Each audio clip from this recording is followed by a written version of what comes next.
I think it's going to be a more thematic kind of address. I think he is going to want to try to be inspirational to the American people. I think he's going to want to talk about issues in general terms instead of trying to make specific points, as you might even do in a State of the Union address.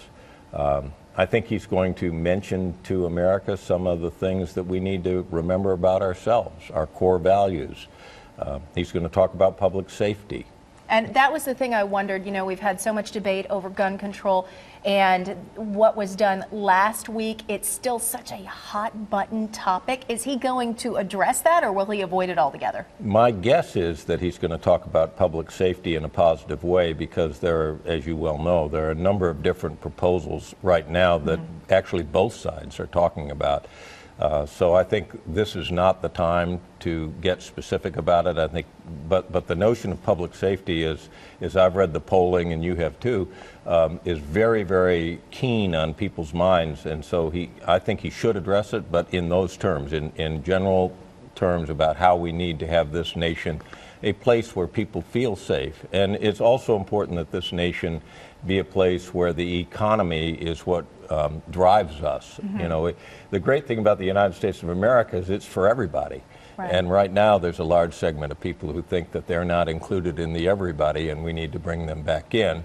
But also economic, fiscal conservatism is critical in this country, has to be addressed. Immigration has to be addressed. So I think he'll say something about how America is an America for lots of different kinds of people.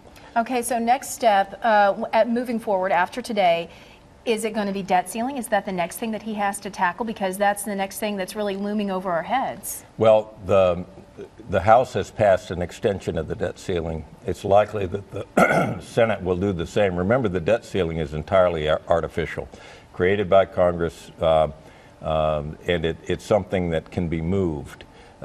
It's not really critical. What's critical is having an economy, having a budget that matches revenues and expenses. All of us who own small businesses or who manage households know that you're going to have expenses, you better have revenues, and you need to balance the two, and that's the critical thing. And that's, I hope that the Congress will address it in that fashion. I know the President will.